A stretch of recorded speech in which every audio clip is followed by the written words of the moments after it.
Le titre de mon cours au Collège de France cette année est Des concepts émergents pour des maladies émergentes. L'idée est d'essayer de déchiffrer ce monde des maladies infectieuses émergentes. On en parle beaucoup. De quoi s'agit-il et au fond, quels en sont les mécanismes?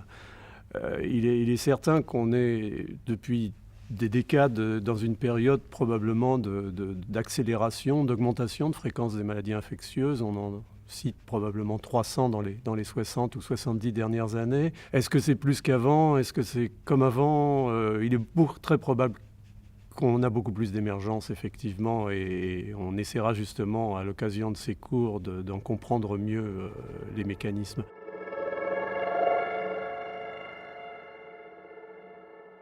On essaiera tout d'abord de voir si on peut revisiter les grandes maladies émergentes du passé, la peste et le choléra. Pour la peste, on a la capacité maintenant, avec l'ADN ancien, de retrouver et de séquencer l'essentiel du génome des souches qui ont été responsables des grandes pandémies, de la peste de Justinien, la peste noire du Moyen-Âge, la peste du XVIIIe siècle. Autre exemple revisité, le choléra. Le choléra, bien entendu, a toujours été considéré tout au long de l'histoire, en particulier du XIXe siècle, comme une maladie humaine. C'était l'homme qui en souffrait essentiellement et les dégâts étaient terrifiants. Mais il a suffi d'essayer de mieux comprendre l'écologie de ce micro-organisme, parce qu'au fond, on voyait la maladie, on voyait cette transmission, on voyait cette mortalité, mais on ne comprenait pas l'émergence. D'où venait-il? On le savait, du golfe du Bengale, généralement, de l'Inde, ensuite diffusait très très rapidement, mais pourquoi à certaines saisons, pourquoi à certaines époques et pas à d'autres? Et toute l'étude de l'écologie du choléra a montré un paysage totalement différent, c'est-à-dire un micro-organisme qui est en fait un symbiote, c'est-à-dire un commensal de zooplancton dans ces eaux estuarines, et qui ont fait qu'au fond, le choléra, dans sa forme de maladie humaine, est une espèce d'épiphénomène d'un grand phénomène écologique qui correspond à la vie de ces vibrions, de ces bactéries dans l'environnement.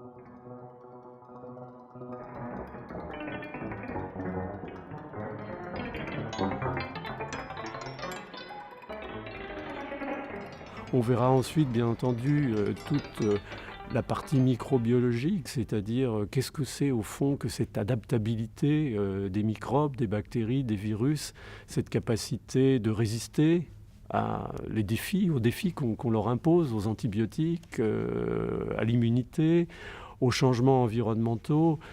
Chez les bactéries, la génétique, la génomique maintenant éclaire véritablement cette notion de plasticité de génome, de capacité d'adaptation, d'acquisition de nouveaux gènes, de mutation, tout ce qui faisait que Darwin considérait au fond que ce qui était important pour survivre, c'était pas tellement d'être fort ou intelligent, mais c'était de s'adapter. Et ça, les microbes le font très très bien.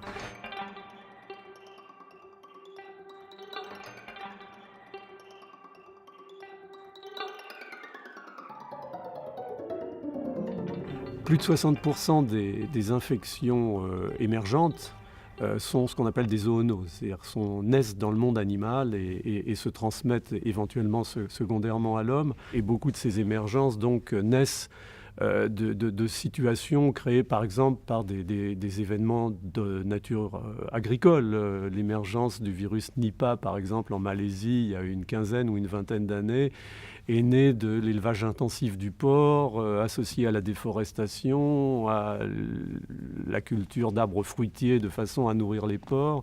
Le sida a été de même nature. L'invasion des forêts par l'homme a fait que les virus qui étaient portés par des singes, souvent de façon asymptomatique, est devenu, par la transmission chez l'homme, un virus tout à fait dramatique.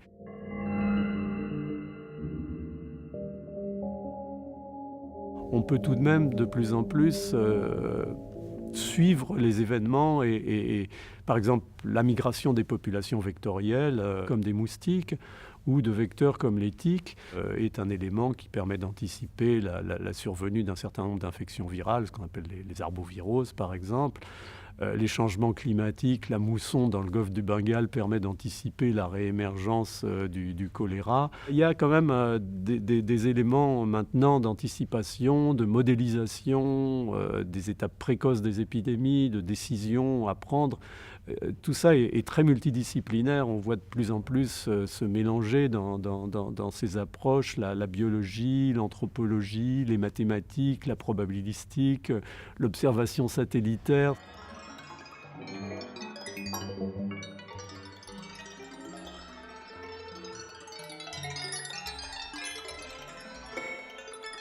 On peut être optimiste dans la mesure où la science nous apporte à la fois des concepts et des outils.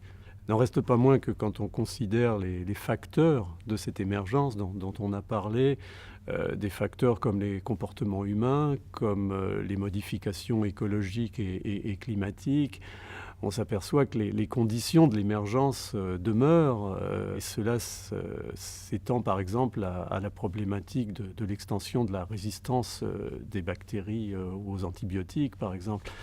Donc il y a un véritable travail collectif, je dirais planétaire, de prise en charge de ces risques d'émergence qui va nécessiter du temps. Donc optimiste, oui, mais la nécessité aussi d'une vraie prise en main collective.